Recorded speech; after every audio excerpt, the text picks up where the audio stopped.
Every empire believes its glory will last forever, that its banners will always flutter over the winds of history. Yet time, silent and merciless, spares none. At the dawn of the 19th century, the Ottoman Empire, once the terror of kings and the shadow that loomed over Europe, stood before a new and unforgiving world. The age of swords and sultans was ending. Around it, the earth itself seemed to shift, nations awakening, machines roaring to life, and ideas spreading faster than armies. What follows is not merely the story of decline, but of an empire trapped in the echo of its own greatness. At the turn of the 19th century, the world surrounding the Ottoman Empire was convulsing in revolution and rebirth. The echoes of the French Revolution still rolled across Europe, carrying with them words so powerful that they could topple thrones, liberty, equality, fraternity.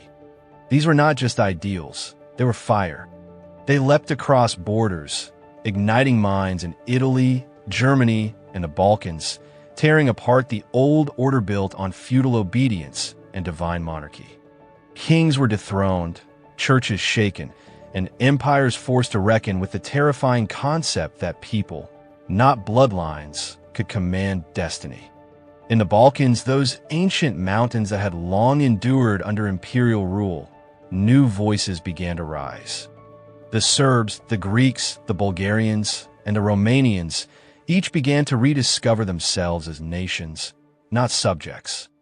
Poets wrote of freedom, priests whispered of rebellion, and secret societies plotted the rebirth of lost kingdoms. Across monasteries and taverns, the dream of independence took root. For centuries, they had fought as Ottoman soldiers. Now, they fought to be free from the Ottomans altogether. And every new uprising chipped away at the empire's authority, while European powers watched, waiting to seize the spoils.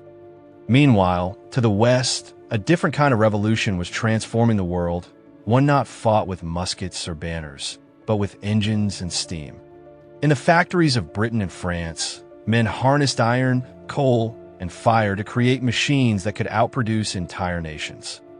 The first industrial revolution was not only changing the way people worked, it was rewriting what it meant to be powerful. Steamships replaced galleys, rifles replaced sabers. Production meant dominance, and dominance meant empire. Britain's navy ruled the seas, France built its colonies, and the rest of Europe raced to follow. Technology became a weapon sharper than any blade. The Ottoman Empire, still anchored to the rhythms of the 16th century, was left behind. Its economy remained chained to subsistence agriculture and a decaying feudal tax system. Wealth no longer flowed into Istanbul, it drained outward. The empire, once self-sufficient, now borrowed heavily from Europe, and each loan came with invisible chains. Debt became dependency. By the early 19th century, the empire's finances were a labyrinth of corruption and foreign influence, its markets overrun by British textiles and French merchants. The sick man of Europe had begun to cough. Around it, the great powers of the continent circled like wolves. The Austrian Empire sought to keep revolution out of its borders while subtly extending its control across the Balkans.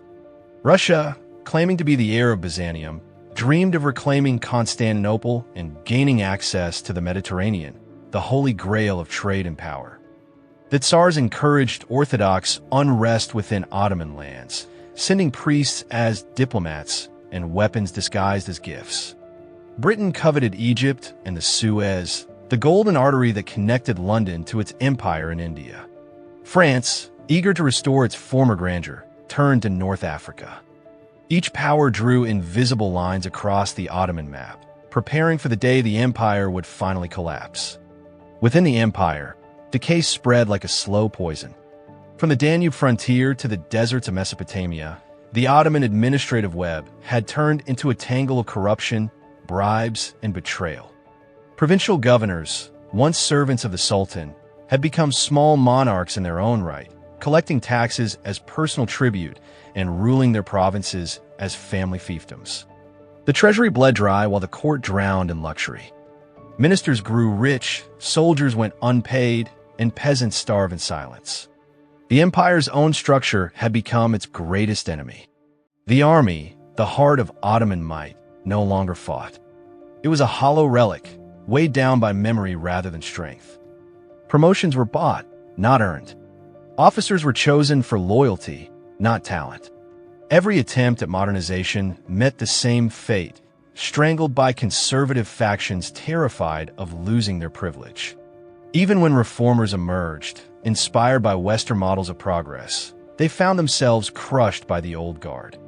Tradition had become a weapon against change. In the cities, intellectuals whispered of renewal. They spoke of education, law, and science, of a reformed state that might yet rise again. But their words fell against the granite wall of theocracy. Sharia ruled life, thought, and speech. Orthodoxy suffocated curiosity. Scholars who looked to Europe were labeled heretics. Innovators were silenced by fear. The empire's minorities, Armenians, Jews, Arabs, and non-Turkish Muslims, suffered under discrimination that deepened resentment and fractured unity. Society rotted from within, not from defeat on the battlefield, but from the quiet decay of thought. While Europe marched into the modern age, building factories, railroads, telegraph lines, and newspapers, the Ottomans clung to parchment decrees and divine authority. The modern world spoke in the language of science. The empire still prayed to preserve its illusions. Its tragedy was not simply decline, but delusion.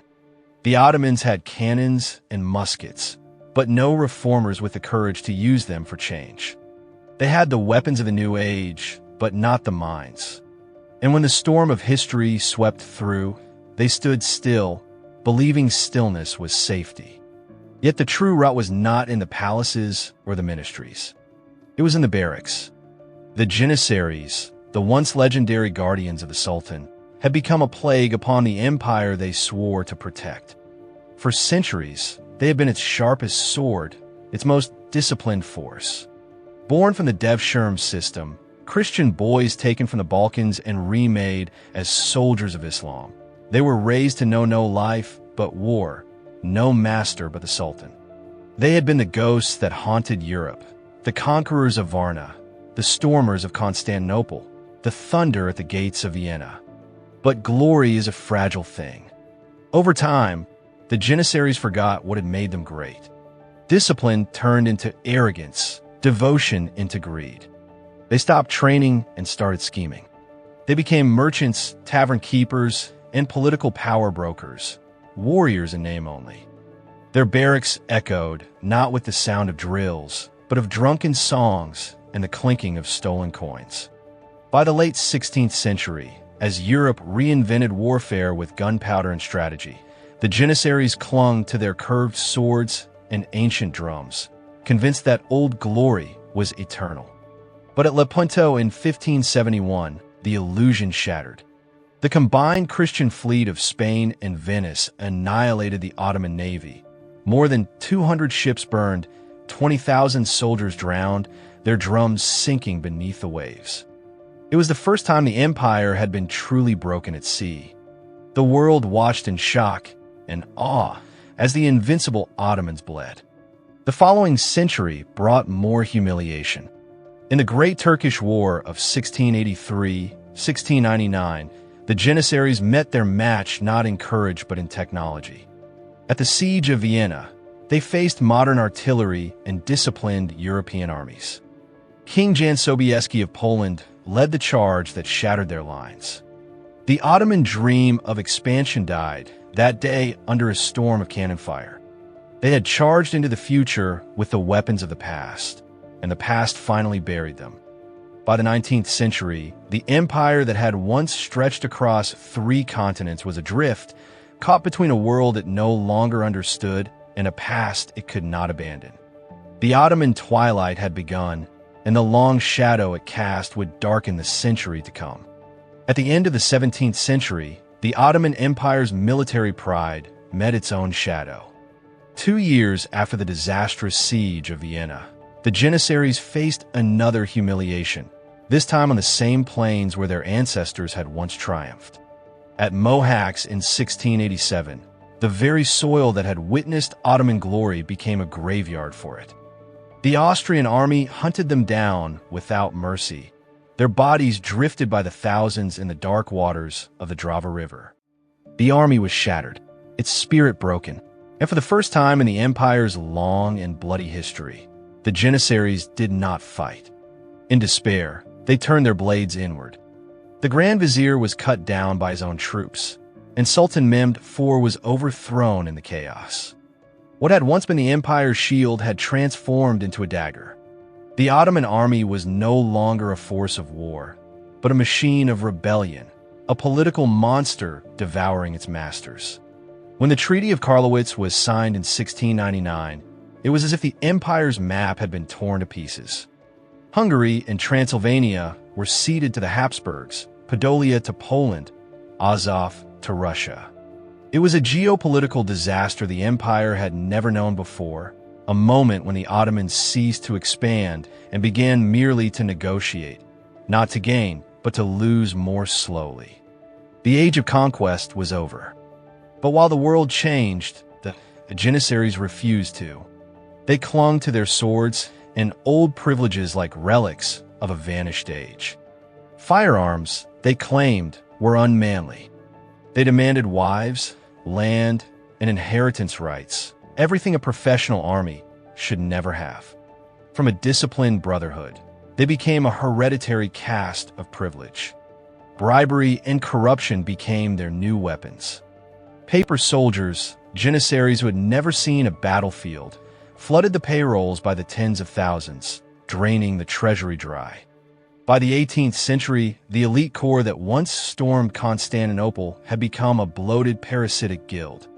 When war returned, the truth was laid bare. During the Russo-Turkish War of 1710-1711, when the Russian army was trapped on the Pruth River, the Janissaries refused to fight with full strength. The Sultan was forced into a hasty peace, losing the chance to crush Russia while it was still weak. Not because his soldiers feared death, but because they no longer saw a reason to die for a state that served their pockets more than their faith. When Sultan Ahmed III later sought to reform and modernize the army along French lines after the Treaty of Passarowitz in 1718, the Janissaries responded not with discipline, but fire. In 1730, they rose in the Patrona Halil rebellion, storming the capital, beheading reformers, burning printing presses, and forcing the Sultan to abdicate. Their creed was simple: all reform is heresy, all innovation betrayal. And the price for progress was blood. The humiliation deepened. During the Russo-Turkish War of 1768-1774, the Ottoman army suffered one of its most devastating defeats at Kagul in 1770. 120,000 men were routed by a Russian force half their size. The Janissaries barely fought. Leaderless, disorganized, they broke ranks before the battle even began. The empire lost Crimea and, with it, its dominance of the Black Sea. The Treaty of Kukut-Kainarka in 1774 marked not just territorial loss, but spiritual collapse. For the first time, a Christian power, Russia, gained the legal right to intervene in Ottoman affairs under the guise of protecting Orthodox Christians. The defeats piled up like tombstones. At Foksani and Rimnik in 1789, the Janissaries fled at the mere sound of wind through the grass, abandoning their posts before the Russians even advanced. They refused to march without pay raises, demanded exemptions from combat, and treated war as a negotiation. The empire's soldiers had become its shareholders and its enemies. By now, disobedience was not an act, but a tradition. The Janissaries had become a political species, not a military one. Their power reached into the court, the treasury, and the streets of Istanbul. They decided who would rule and who would die. When Sultan Selim III ascended the throne, he tried to build something new, a Western-style army, Nizam-i Sedid, trained in modern discipline and equipped with modern weapons. It was a bold and necessary vision, but one that could not coexist with the decaying pride of the Janissaries. In 1807, they rose again, not to defend the empire, but to destroy its future. They stormed the palace, murdered reformers, and dragged Sultan Selim III to his death. His execution was more than regicide. It was the killing of hope itself. Selim was one of the few rulers who understood that survival demanded change. His death left a silence more dangerous than war. When Mahmud II took the throne in 1808, he inherited not a crown, but a curse. The empire he ruled was hollow, its army rebellious, its bureaucracy corrupt, its provinces nearly independent. The Janissaries, once defenders of the state, had become its captors. The Sultan himself was a hostage within his own palace. Every reform threatened his life. Every hesitation prolonged the empire's decay. Mahmud knew that the empire's greatest enemy was not Russia, not Britain, not Austria, but its own army. He faced a machine of privilege that could destroy him at any moment. But unlike his predecessors, Mahmud chose patience over panic. He would not strike the wall. He would dig beneath it. Quietly, he began to rebuild from within. He curbed the power of the Ayans, the provincial lords who ruled their territories like feudal kings and bled the treasury dry. He centralized administration, created new councils, and surrounded himself with young bureaucrats educated in Western science and law. These men, reformers, translators, doctors, and officers, became the backbone of a new Ottoman order. Mahmud's reforms were not just military, they were intellectual. He sought to change not only how the empire fought, but how it thought. Schools were established to teach mathematics, navigation, and engineering. A new postal system linked distant provinces. Foreign embassies sent young Ottomans to study in Paris and London, where they witnessed a civilization driven by knowledge, not lineage. For the first time in generations, a flicker of modernity glowed within the empire's heart. But that flicker burned under the constant shadow of danger. Everyone knew that the Janissaries were watching and waiting. Mahmud could not yet destroy them outright, for they still held the streets of Istanbul in fear. So he prepared slowly, tightening the noose with every passing year. His patience was not weakness, it was strategy. He understood what no sultan before him had dared to admit. To save the empire, he would first have to kill its past. And so began the quiet countdown to the most decisive act of the 19th century Ottoman world, a storm that would soon turn Istanbul into a sea of fire and into centuries-old order with blood and cannon smoke. By the early 1820s, Sultan Mahmud II had learned a lesson written in blood. His predecessor, Selim III, had been murdered for daring to reform. The Janissaries had proven that any ruler who challenged their power would end up as a corpse in the palace well. But Mahmud was not a man of reckless courage. He was a man of patience and strategy. He would not strike the Janissaries head-on. He would let them destroy themselves. For years, he pretended to yield to them. He attended their ceremonies, praised their loyalty, and approved their parades as if nothing had changed. Outwardly, he was the obedient son of tradition. But behind the closed doors of Topkapi Palace, a silent revolution was being engineered. His plan was not merely to build a new army, it was to build a new world. He sent promising young men abroad, to Paris, Vienna, and Berlin, where they learned mathematics, engineering, and military science. They returned not just with notebooks and maps, but with ideas. They had seen the disciplined might of European armies, the efficiency of modern bureaucracy, the power of education and order. Mahmud had their lessons translated into Turkish, volumes of Western thought on strategy, science, and governance. Merit, not birth, became the measure of advancement. The empire's old, hereditary system of privilege was quietly dismantled, brick by brick. And in secret, Mahmud began to form a new military force. Small, loyal, and rigorously trained, an army born not from corruption, but from purpose. It carried a name heavy with symbolism, Asakari Manchurai Mohammadi, the victorious soldiers of Muhammad. These were not the ragged warriors of old, who shouted prayers and fled before artillery. They wore tailored European uniforms, drilled in disciplined formations, and learned to fight with modern muskets. Above all, their loyalty was to the Sultan alone. They were the seed of an empire reborn and the nightmare of the Janissaries. For centuries, the Janissary Corps had been untouchable, the unspoken rulers of the Ottoman capital. But now they saw, for the first time, a force that could replace them. Rumors of the Sultan's secret army spread like wildfire through Istanbul's narrow streets. Panic turned to rage. The Janissaries realized that their power was dying, and as always, they answered with rebellion. In June 1826, they gathered once more at the Etmeydanı training grounds, the place where for generations they had dictated terms to terrified sultans. They demanded the disbanding of the new army, the execution of reformers, and the overthrow of Mahmud himself. But this time, the ground beneath them had changed. At dawn on June 15th, Istanbul awoke to thunder, not from the heavens but from the palace. Artillery shells burst across the morning sky as the Sultan's new army surrounded the Janissary barracks. Mahmud had waited nearly 20 years for this moment.